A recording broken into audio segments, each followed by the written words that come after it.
and welcome to the Handbag Designer 101 podcast with your host, Emily Blumenthal, handbag designer expert and handbag fairy godmother, where we cover everything about handbags from making, marketing, designing, and talking to handbag designers and industry experts about what it takes to make a successful handbag.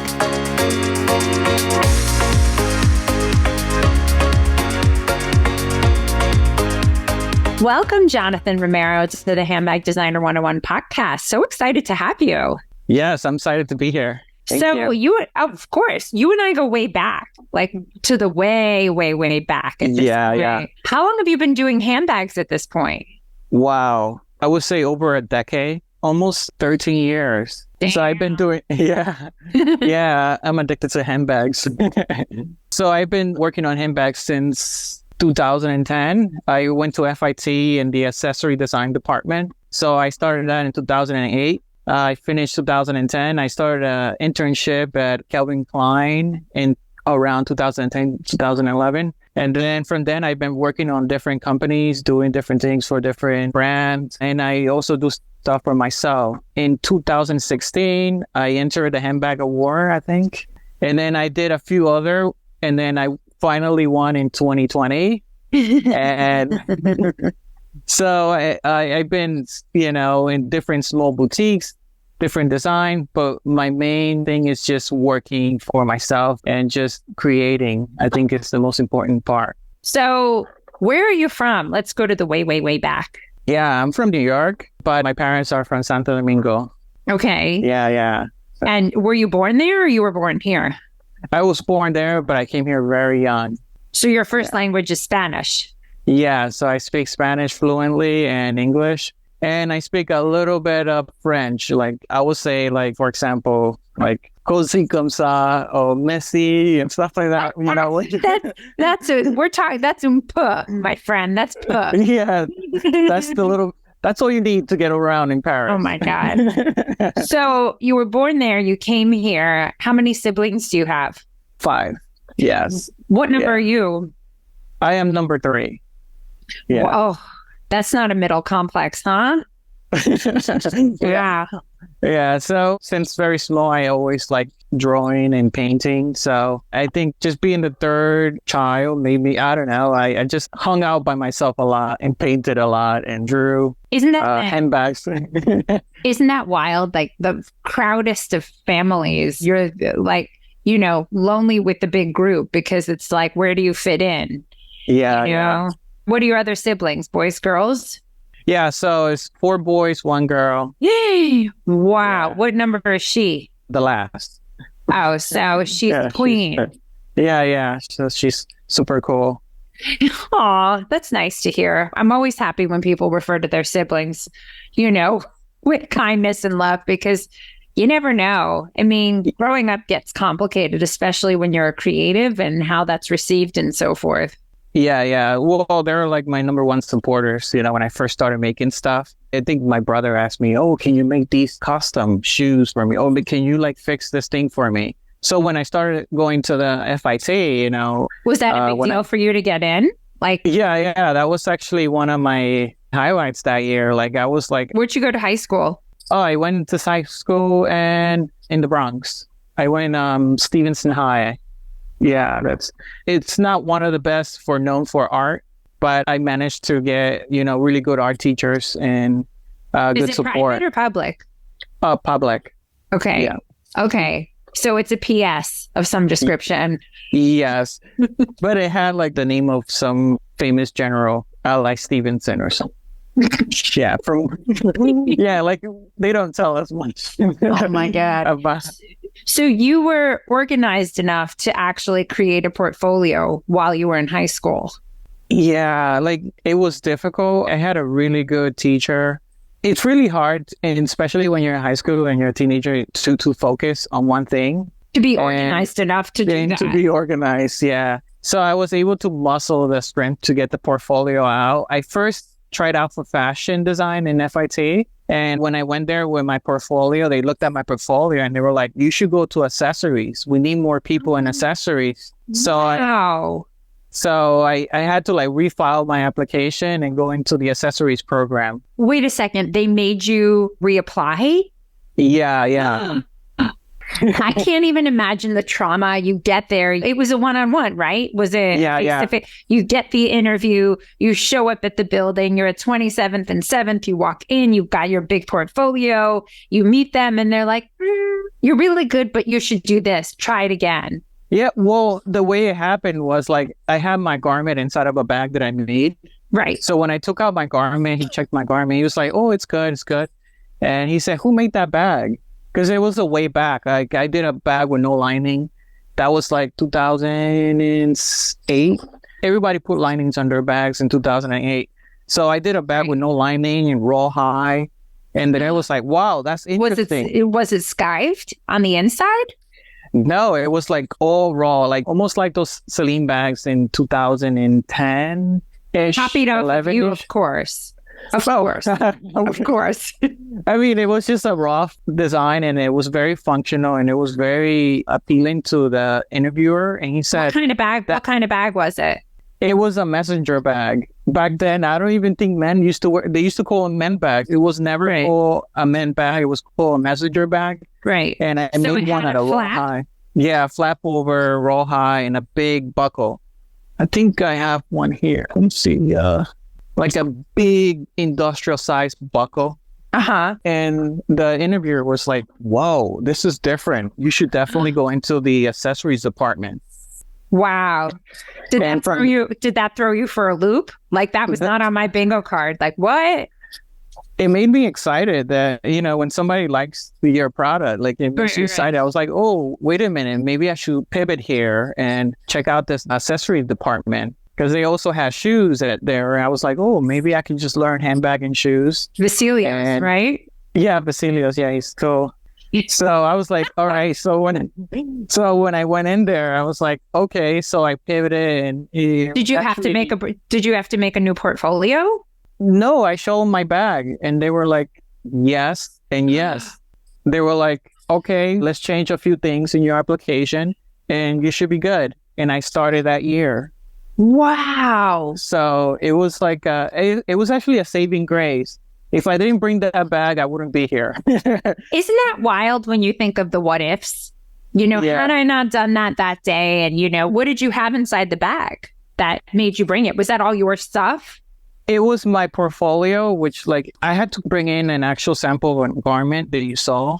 Right. And I had like some portfolio stuff, like a couple of drawings and sketches. Right. So I didn't want to carry it by my hand. So I just put it in this bag. And then I was like, all right, I just walked in there. And I'm actually happy that I brought that bag because I think I don't know if I would be able to reapply again. Or if you would have been accepted. Or if I would have been accepted again.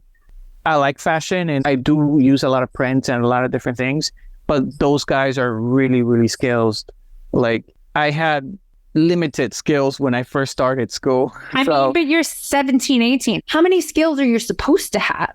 Yeah, you know what I mean? Like the expectation now, it's like assuming someone's coming in with a piece collection and trend forecasting and, you know, followers. It's a big ask. I mean, the reality is most people, if they're lucky, have sketches and one sample to show for themselves. Yeah, that's what I had like 3 sketches. But yeah, something like that, very small. But I think now because of like the internet and I guess people could be more aware of what they want and be more prepared. But back then, I think the internet was the speed dial. It's really slow. So now you can get your portfolio up to speed by watching different things and learning. So you did this. Were you there for the full 4 years? I got recruited after 2, so I didn't return it. Like I was barely making it because it's kind of expensive to go to school. It's totally worth it because I was able to do so many things and travel and do stuff. But at that time, I was just looking for a job. So as soon as I got contacted for a position, I stopped at the 2 years. So I only have an associate's degree, and I was going to come back and finish it. So I went to first internship at Calvin Klein. And then I officially got a job with Randa Accessories, which is like a multi-billion-dollar company that has like endless amount of licenses, like Kenneth Cole, Ben Sherman. So they do all the designs for all those brands. So that was like my real official first job. And then after that, I got my second real, like I would say my first associate designer job, and that was working for the Found company. They have different brands. One of them was Ellen Tracy, and another one was Andrew Mark.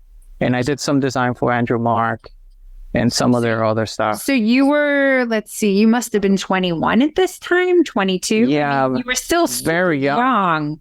Very young. I mean, like, you have to mature very quickly, especially when you get your first job, because you don't want to mess up. Right. And you take it seriously. You have to be there early. You have to be the last one out, the first one in and the last one out. Yeah. I always say that, especially, I mean, I can only speak to this at FIT, but I always say if whoever the good ones are, you don't see them, at least from the design angle, you don't see them after 2 years because someone scooped them up. And, you know, it's like the cost benefit analysis of going to school versus getting the opportunity, because once you're there, you're so hungry to get out there, right? You're like, that's it. And then there's also paying for school. And then there's like, well, if I stay 2 more years, what else am I going to get? So it's like, in your heart of hearts, I know you probably want to go back and finish at a principal. Yeah, I definitely want to finish, and I definitely want to go. But it's not like you didn't go, you know? Yeah. Well, I think going, actually, you learn so much just for being there, and like you have a lot of good classmates that end up in different companies and different positions that will be able to help you in the future. And I mean, one of my classmates, she's super famous, Sarah Flint. She makes the shoes. Mm-hmm. So she was one of the students in the year that I graduated, and she was my classmate. So if you ever in need of some well-made Italian-made shoes, go to sarahflint.com. Oh my God. Well, let her know that she's getting a shout out. But I always tell my students, like, today's classmates are tomorrow's colleagues. So be nice to everyone, because especially in environments like that, or any environment, it pays, because you just don't know where people are going to end up. And people don't forget if you're a jerk. Yeah. Right? Be kind to everyone, especially if you're in a design environment, because everyone's going after the same thing. Yeah. And also be helpful too. Like someone, like, for example, have a project or something and they need help with something, or just giving someone a helping hand will help you out in the future. Designers, especially when you work in the corporate world, you have to definitely be really, really nice and be careful. The different types of, because every designer has a different personality. So you have to like be able to work with different personalities and different types of designer, and just trying to glue everything together. And at the end of the day, the main job is to get orders for the company you're working for. And for any company, yours alone. Yeah. I mean, I think a lot of designers tend to forget that, right? Like the whole point, yes, it's important, the product, but people need to buy it. Yeah. You have to sell. So all the other things need to like wait, you know? So price and design is the thing that I'm looking at right now. And that's why I think I mentioned earlier that 3D printing is actually going to save my business, because this is why. Well, this is one part of my design, like one of my bags. So this is, for example, this design. So it starts as a shell. Okay. So in order to get this shell going, you need to spend like an hour to put together. Put it more in the camera, the shell. Like that. And what is that made out of? What's the interior? So it's made out of a special cardboard that doesn't, if it gets wet, it doesn't like deforms. Okay. So that alone to put together, and you need to get the shells to look evenly. And so you need a highly skilled person, and that usually costs around $20 to $15 an hour in New York. Right. Because, you know, when you have a small business, you want to do the right thing. You want to pay, you know, correct labor amount. So $20 to $15 is probably just the minimum. And that would take about an hour or two to put together. Right. So with 3D printing, I can print the half of the shell within 1 hour. And I use something called PLA, which is a biodegradable filament, which is, let me bring it up for you so you guys can see it. So this is biodegradable.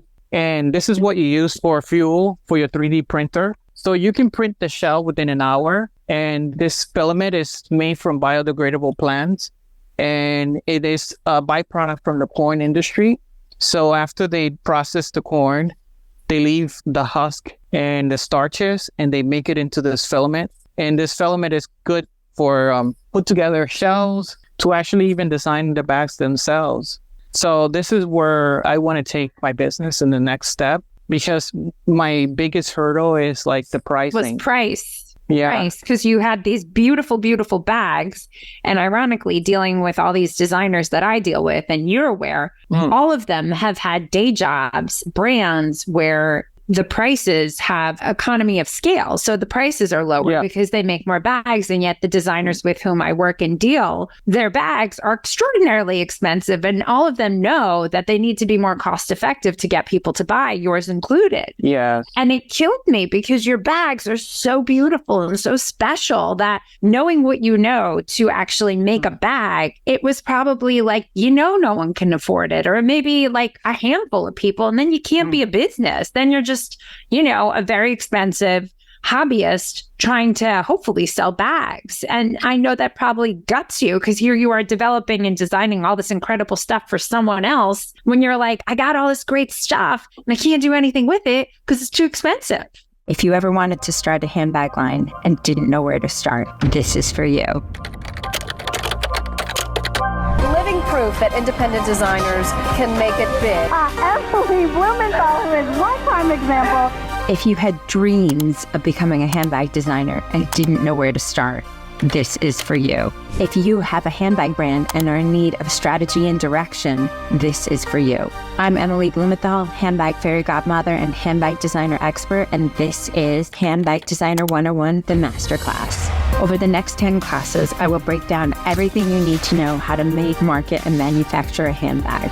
Broken down for you that you'll not only skip steps in that handbag building process, but also save money in that learning curve. For the past 20 years, I've been teaching at the top fashion universities in New York City, created the Handbag Awards, and also the Handbag Designer 101 podcast. I'm going to show you like I have countless brands, from sketch to sample to shelf, whether you're just starting out and don't know where to begin, or even if you have a handbag line and just need some strategic direction, the Handbag Designer 101 Masterclass is just for you. So let's get started, and you will be the creator of the next it bag. Join me, Emily Blumenthal, with the Handbag Designer 101 Masterclass.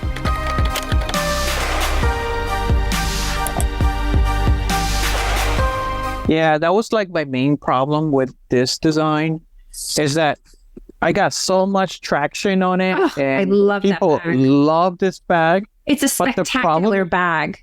It's so difficult to put together that the price will be at least $400 to between $400 to $300. Yeah. So with the 3D printing method, I should be able to bring this down to $200. The thing is, there is like a price point that that can tolerate a price around $200 to $250. I think max. If you go over that, have to look for a smaller amount of clients. And the problem is, when you have a small amount of clients, you cannot please everyone.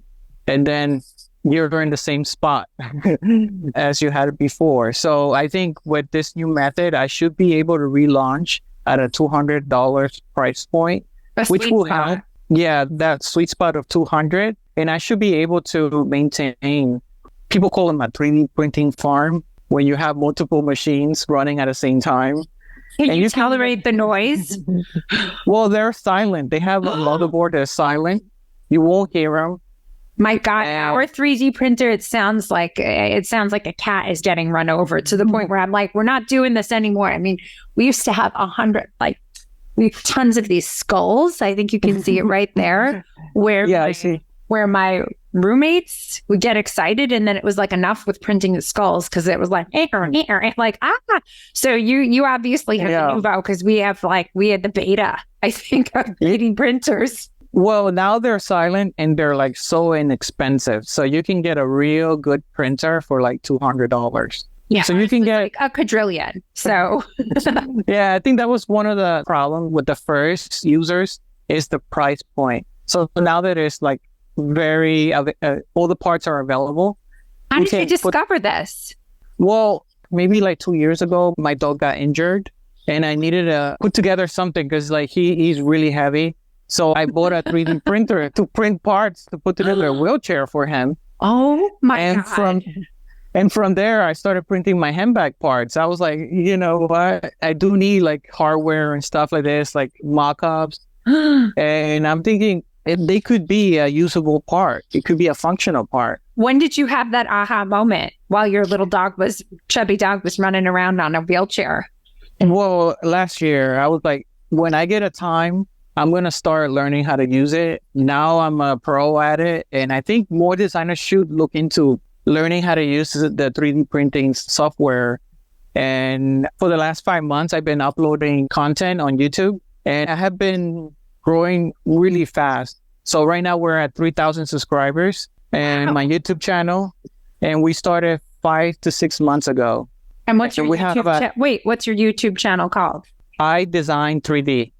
Wow. I Design 3D. Yeah. So right now I just go over the basics of the 3D printer, but I'm going to go into more advanced handbag techniques on the 3D printer, because you can print something about this big to that big. That's a handbag size. So you can print your handbag from scratch, or your shell, or your frame. I'll call it the framework of your handbag. Now, just out of curiosity, into the cost. Now, I understand now you've cut the labor element out, especially as a small designer or, but how does the cost of the filament integrate into the overall cost? Have you figured out the numbers yet to make sure? So the filament is, for example, how many bags can you get out of one wheel? Out of one roll. So these rolls are 1 kilogram. Okay. So it takes about, I can get 2 bags out of one of these, and these are $10. Okay. So, and where do you get them from? So right now I'm getting them from the manufacturer. You can get them from Amazon. You can get them from anywhere. Like, they're so available. Right. I do have some brands that I use very frequently. It's like, for example, like this German brand, they make polycarbonate. So I'm thinking about doing some polycarbonate filament. Have you noticed a difference of one material versus another, or it's all basically the same? Well, one material can look like glass with no flaws. Another material could be more rough, more texture. But you're actually covering it with leather, right? Yeah. So there are some leathers that I have. I have lambskin. They're very thin. And you can put like an actual embossing within your design. It will show over. Like, it will cover your design, but it will have like the embossing on it.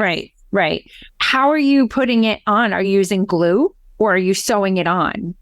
For this design, I am actually gluing it on. Okay. So it comes in 2 parts. So I print the shell. Right. And then I just glue on one half, and then I glue the other half. And pretty much. Does that bag have a gusset? Does it open all the way, or just opens halfway?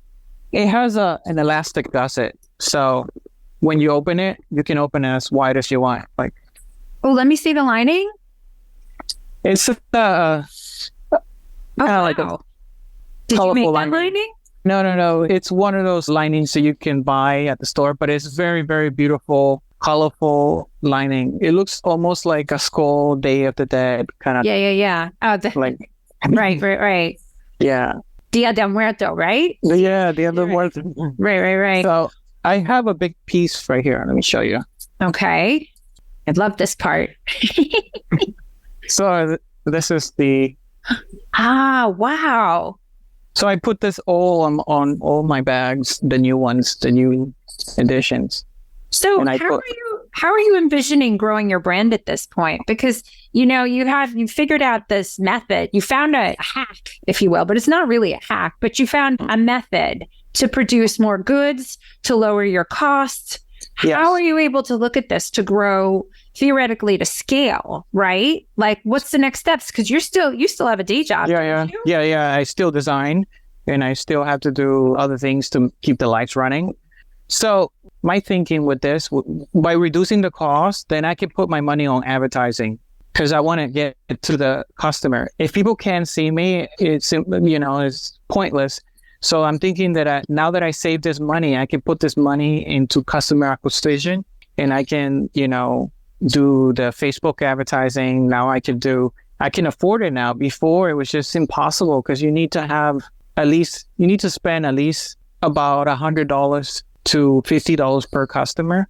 So if you're back, Are you trying to sell it to retail at this point, or are you keeping it D2C? yeah, straight to consumer at this moment. If I am doing retail, it's going to be probably something like Marmax or something like this, or TJ Maxx, where I can sell bigger quantities, but it's at a more affordable price for the customer.